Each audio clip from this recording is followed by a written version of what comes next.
My name is Nenito. I live in Manhattan. I have a strange job. People pay me to kiss other people, but it is not what you think. I work in elevators. Tall buildings have many elevators. I step inside. I stand next to a man. The doors close. The elevator goes up. Someone waits on a high floor. The doors open. That person sees us together. They see a kiss, or they think they see a kiss. I call my work the elevator kiss service. Some people call me bad names. They say I break homes. I say no. I am a troubleshooter. I help people end things. I help them get proof. Men call me. They want to leave their girlfriends, but they are scared. They do not know how, so they hire me. I create a scene. The girlfriend sees it. She leaves him. Problem solved. Sometimes men need evidence. They have divorce papers.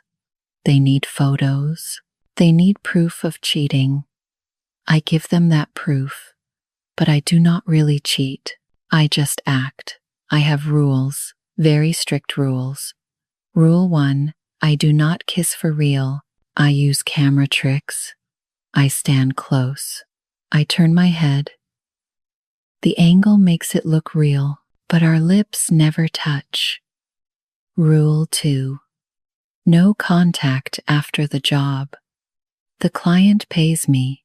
I do my work, then I leave. I never see them again. I do not answer calls. I do not send messages. Rule 3, I always get paid first. Money comes before work. No exceptions. People lie. People change their minds, but money never lies. I love elevators. Inside an elevator, time stops. The world outside disappears. For 60 seconds, you can be anyone. You can be free. You can be someone new. I live alone. I have a small apartment. It has one window. The window looks at another building. I do not have friends. I do not have family. I only have my job. My job pays well. I charge a lot. Rich men can afford me. Poor men cannot. I do not feel bad about this. Everyone chooses their path. One day, I got a message. It came from a new number. I did not know the sender. The message was short. It said, "Special job, high pay. Are you available?" I answered. I said yes. I am always available for high pay. The sender sent me details. The location was the Plaza Tower. That is the most expensive building in the city. Only rich people live there. Only powerful people work there. The deposit arrived in my account. I checked the amount. My heart stopped. It was huge. It could pay my rent for 3 months. It could buy food for half a year. I read the requirements. There was only one line. It said, "Act as if this is the last time you will ever see each other." That was strange. My jobs usually have clear instructions. Look surprised, look angry, cry a little. But this job was different. It wanted emotion, real emotion. I felt nervous. I do not do real emotion. I do fake emotion. That is my skill. But this client paid so much money, I could not say no. I sent a message back. I asked, when and where? The answer came fast. Tomorrow night, 8 p.m. Parking garage, level B3. Level B3 is very deep. It is dark down there. Not many people go there. It is perfect for secret meetings, I agreed.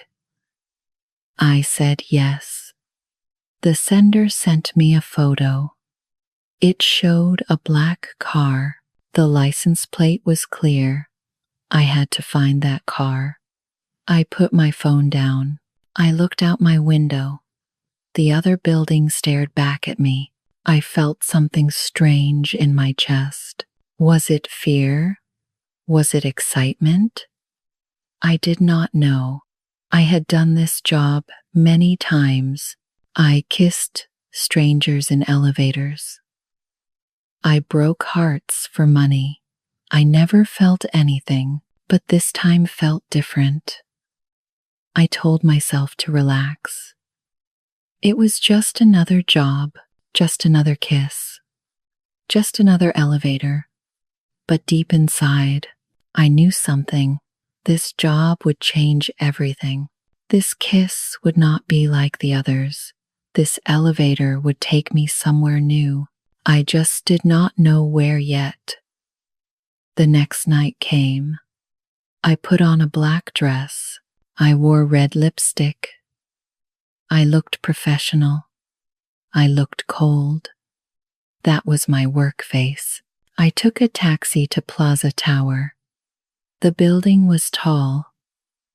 Lights shined from every window. Rich people lived inside. I did not belong there. I walked to the parking garage.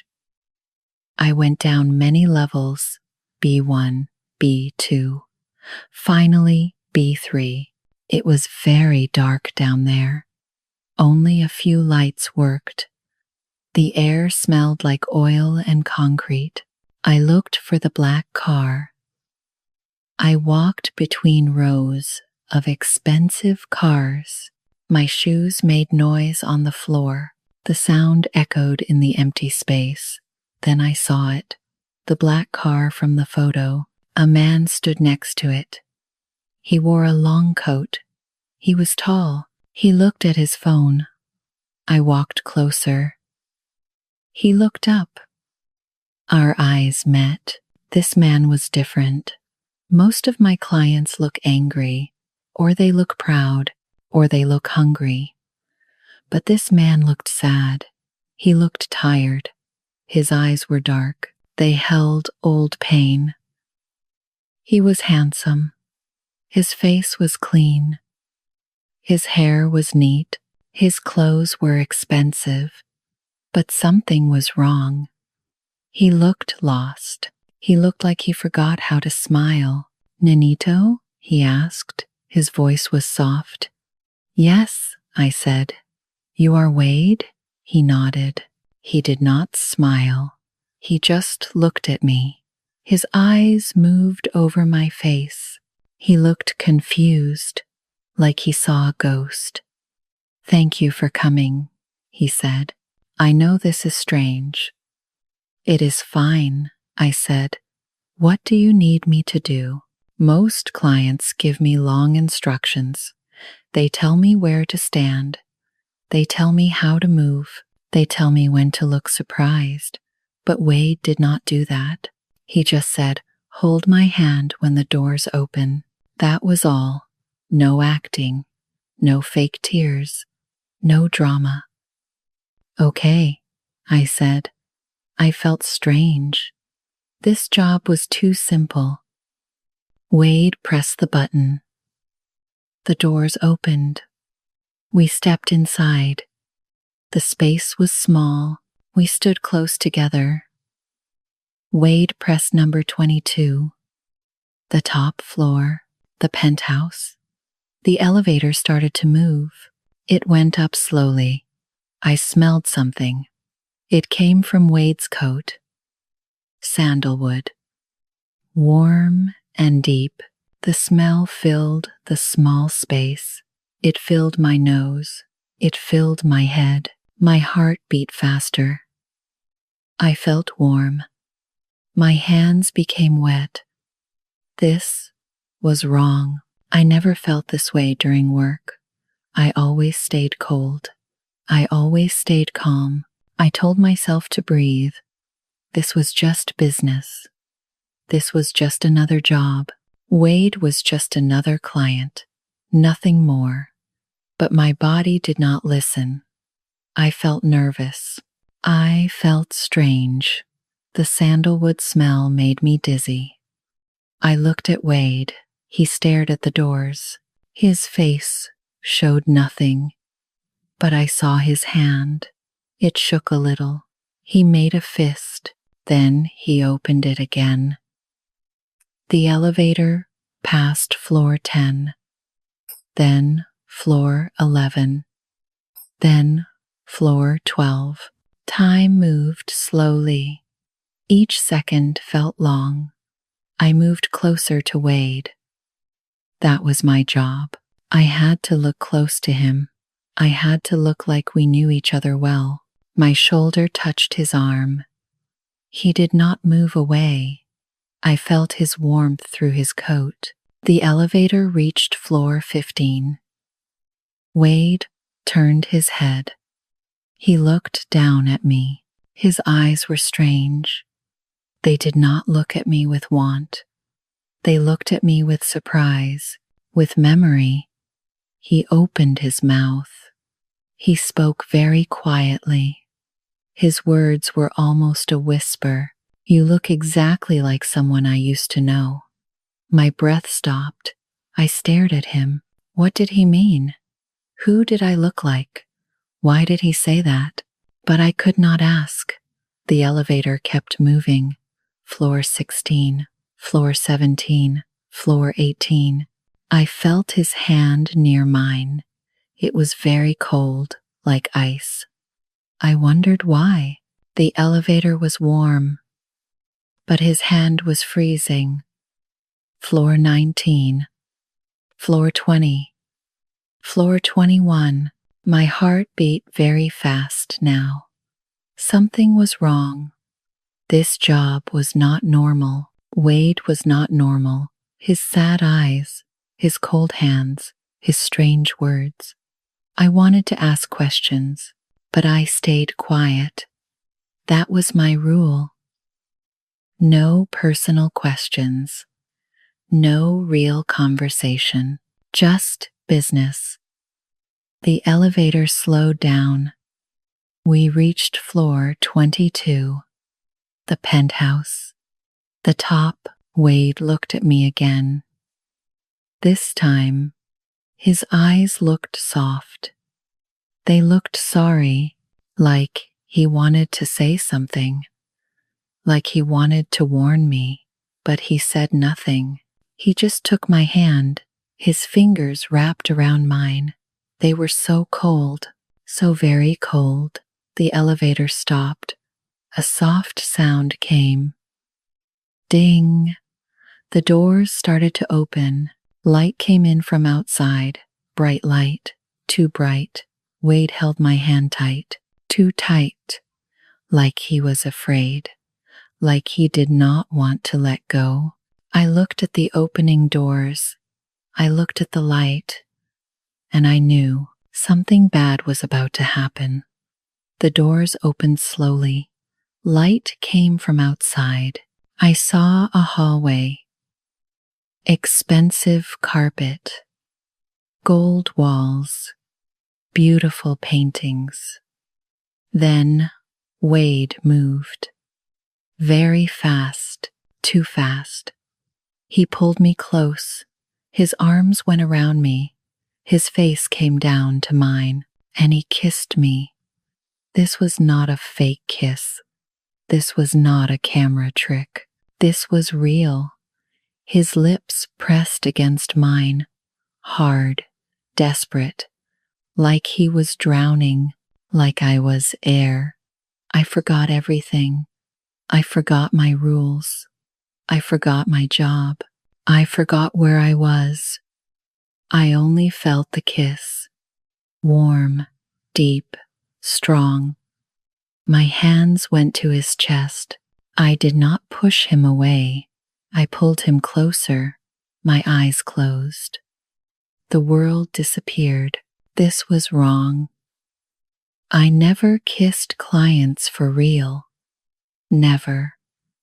But I could not stop. I did not want to stop. Time stopped. The elevator stopped. Everything stopped. Only the kiss existed. Only Wade existed. Only this moment. Then I heard it. A sound. A soft gasp. A broken breath. Wade pulled away. His hands dropped.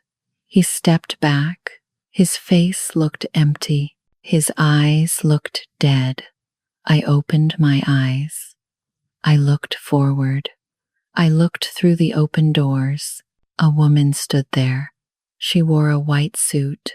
She held papers in her hands. Many papers. They shook. Her hands shook. Her whole body shook. Her face was white. Her mouth was open. Her eyes were huge. She looked at Wade. Then she looked at me. Then back at Wade. I looked at her face. I knew that face. I knew those eyes. I knew that mouth. My heart stopped. My blood turned to ice. My legs became weak. It was Julianne. 10 years ago, I had nothing. No money. No home. No food. My boyfriend kicked me out. He hit me. He took everything. He left me on the street. I slept in parks. I ate from trash cans. I cried every night.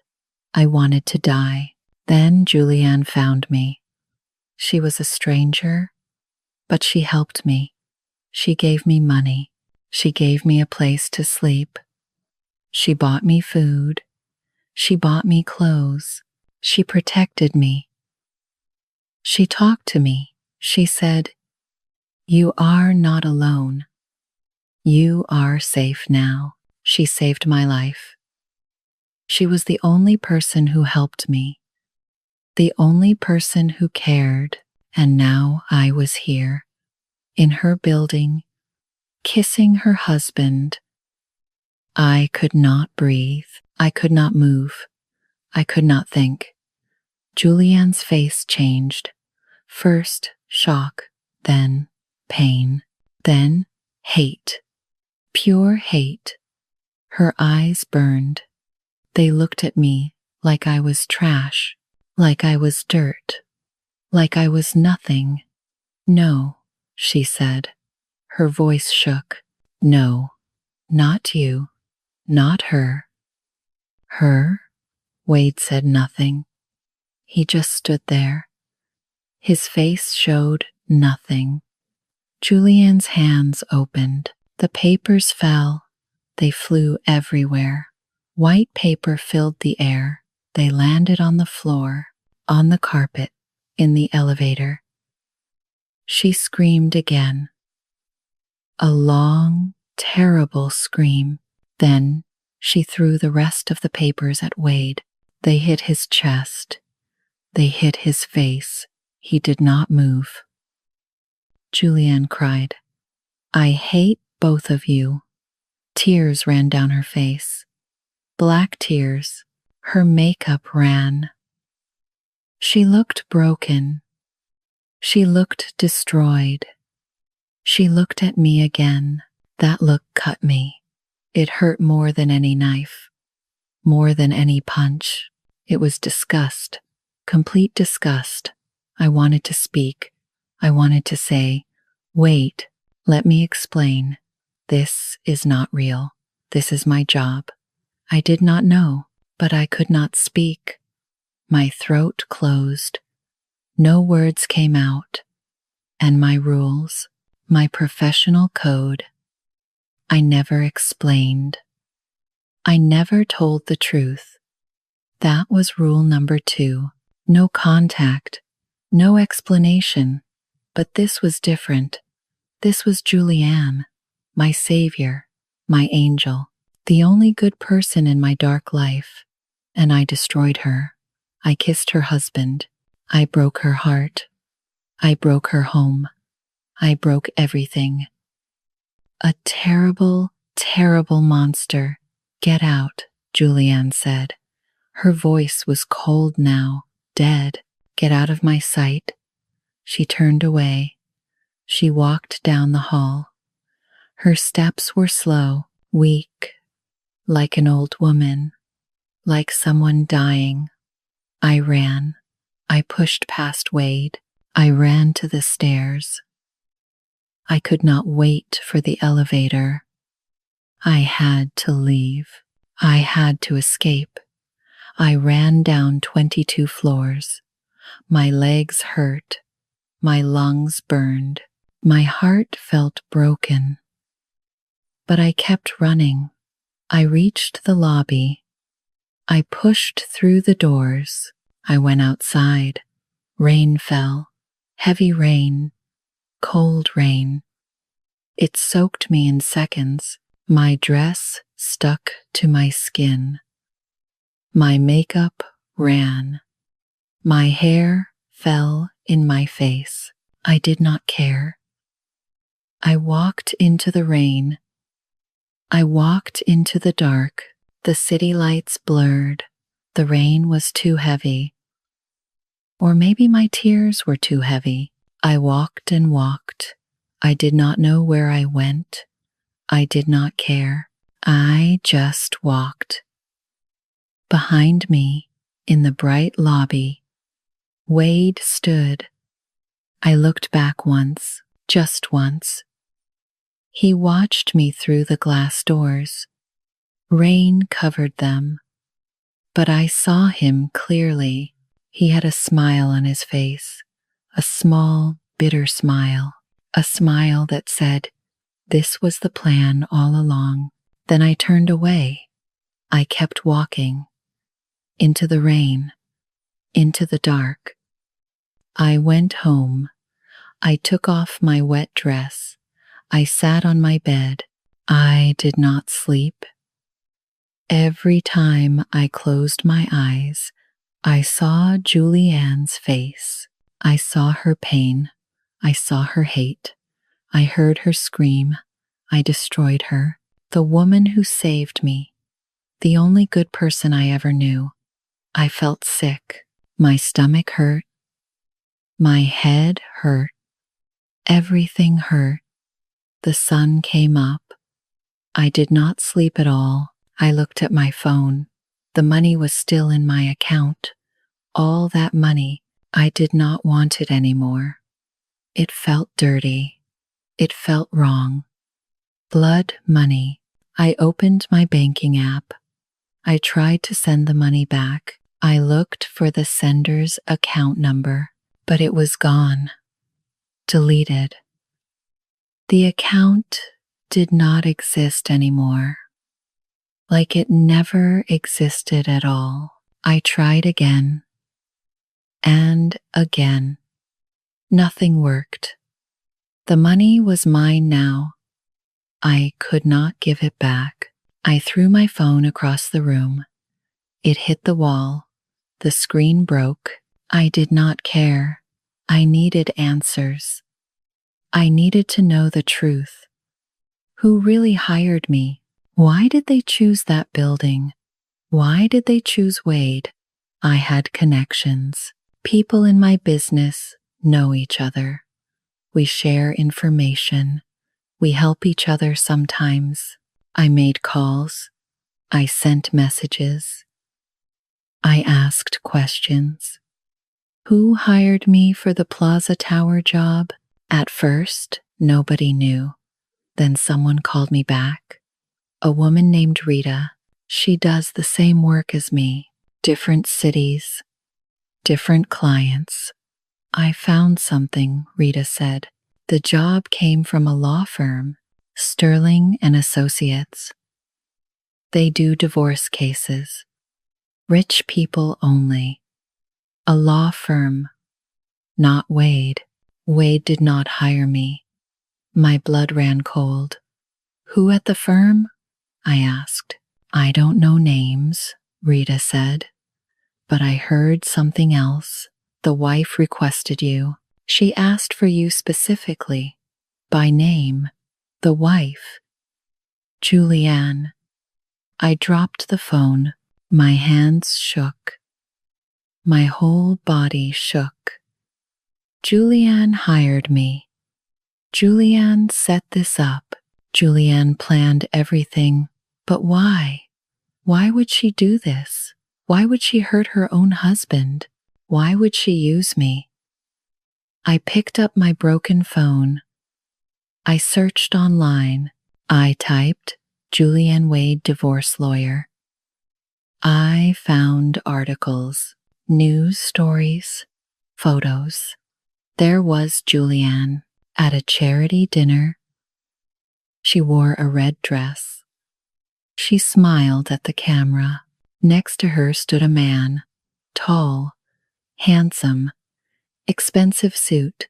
The caption said, Julianne Wade, with her attorney, Marcus Sterling. I looked closer at the photo. The way they stood, too close. The way he looked at her. The way she touched his arm. They were lovers. I knew it. I saw it clearly. I searched more. I found older photos. Julianne and Marcus at different events. Always together, always smiling, always too close. This affair was not new. It was old. Maybe years old. I understood now. Julianne wanted a divorce, but Wade was rich. Very rich. She wanted his money, but their marriage had rules. A prenup. If he cheated, she got everything, so she needed proof. Proof that Wade was unfaithful. Proof that would hold up in court. She hired me. She created the evidence. She set the trap, and Wade walked right into it. But why me? Why choose me specifically? Then I remembered Wade's words in the elevator. You look exactly like someone I used to know. Julianne knew that. She knew Wade once loved someone who looked like me. She knew about my job. She knew I would take the money. She used our past, our friendship, my gratitude. She knew I would feel terrible afterward. She knew it would destroy me too. I was not just a worker. I was a weapon.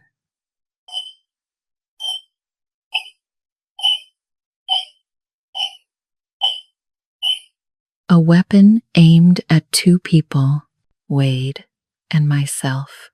Julianne did not save me 10 years ago because she was kind. She saved me because she saw a use for me, a future use. She planned this for years. She waited. She prepared. And when the time came, she used me. Wade was innocent. He did nothing wrong. His wife cheated. His wife lied. His wife destroyed him. And I helped her do it. I sat on my floor. I put my head in my hands. I cried. I cried for hours. I was not a destroyer. I was worse. I was a fool. A tool. A pawn in someone else's evil game. I had to find Wade. I had to tell him the truth. I had to fix this. I found his office address online. Wade Industries. A big company. A tall building. Different from the Plaza Tower. I went there the next day. I wore simple clothes. No makeup. I looked tired. I felt tired. The lobby was huge. Gold and glass everywhere. Security guards stood at the desk. I walked up to them. I need to see Wade, I said. It is important. Do you have an appointment? The guard asked. No, I said. But he knows me. Tell him Nonito is here. The guard looked at me. He did not believe me. But he made a call anyway. He spoke quietly into his phone, then his face changed. He looked surprised. Take the elevator to floor 30, he said. Someone will meet you there. I went up. My heart beat fast. What would I say? What would Wade do? Would he hate me? The doors opened on floor 30. A secretary waited there. She took me down a long hall. She opened a door. Wait here, she said. Then she left. I sat in a small room, a meeting room, glass walls, a big table, leather chairs. The door opened. Wade walked in. He looked tired too, dark circles under his eyes, but he was still elegant, still calm. He sat down across from me. He did not speak. He just looked at me, waited. I am sorry, I said. My voice broke. I am so sorry. For what? Wade asked. His voice was gentle. For the elevator, for the kiss, for everything. Not you. She paid me to kiss you, to create evidence. I did not know. I swear I did not know. I waited for anger, for shouting, for hate, but Wade just nodded. I know, he said. I stared at him. You know, I knew that night, Wade said. In the elevator, I recognized you. My old friend, the woman I loved before Julianne. He paused. He looked out the window. Julianne knew about Sarah. She knew what she looked like. When I saw you, I understood. This was a trap. You were hired. So I kissed you. I wanted Julianne to think she won. I wanted her to feel safe, to show her true self. You knew? I could not believe it. You knew it was fake? Yes, Wade said. I have known about Marcus for 2 years. Her lawyer, her lover. I waited. I watched. I needed her to make a mistake. A big mistake. I am still sorry. I hurt you. I was part of her plan. No, Wade said. You were used. Just like me. We sat in silence. Then Wade asked, why did Julianne help you 10 years ago? I told him everything. The bad boyfriend, the street, the hunger, Julianne's kindness. She was not kind, Wade said. She saw a tool. She saved you so she could use you later. The truth hurt, but it was true. I want to help you, I said. I know things. I know people in my business. Julianne tried to hire other services before me. I can find proof. I can find evidence against her. Wade looked at me, really looked at me. Why would you do that? Because I owe you. I said, because she used both of us. Because it is right. Wade smiled. A real smile this time, small but real. Thank you, he said. We talked for hours. I told him about my life, my past, my rules, my empty apartment. He told me about his marriage, how Julianne changed, how love died, how he stayed anyway, how lonely he felt. We were the same, both lonely, both betrayed, both used by the same woman. Something grew between us, not love, not yet, but understanding, trust, connection. Two broken people finding each other in the dark. We can fight her together, Wade said. Together. and for the first time in days, I felt hope. 3 weeks later, the mediation day came. A big room, expensive lawyers, a judge. Wade sat on one side. Julianne sat on the other side. Marcus sat next to her. I sat in the back. Nobody saw me yet. I wore a gray suit. I looked professional. I looked calm. But inside, my heart raced.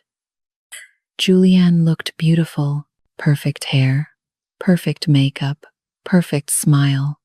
She looked confident. She looked like she already won. I have evidence, Julianne said. She stood up. She pressed a button. A screen came down. A video started to play. The elevator. Wade and me.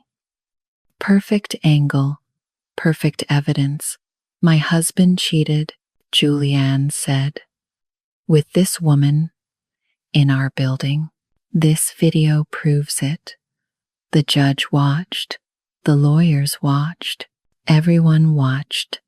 Then Wade's lawyer stood up. We have a witness, he said. Someone important. Everyone looked around. The lawyer pointed at me. Please come forward. I stood up. I walked to the front. Julianne saw me. Her face went white. Her perfect smile disappeared. You? She said. What are you doing here? I did not look at her. I looked at the judge. My name is Nanito, I said. I was hired to do a job. Someone paid me to kiss Wade, to create false evidence. I opened my bag. I took out papers, bank records, messages, proof of payment. This is the transaction, I said. The money came from Sterling and Associates, from Julianne's lawyer, from Marcus Sterling. Marcus stood up. His face was red. This is a lie. No, I said. I took out my phone.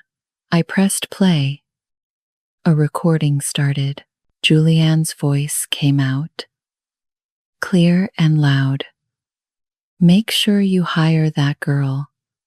Nanito, she looks like Sarah. Wade will fall for it. Then we get everything. Marcus's voice answered.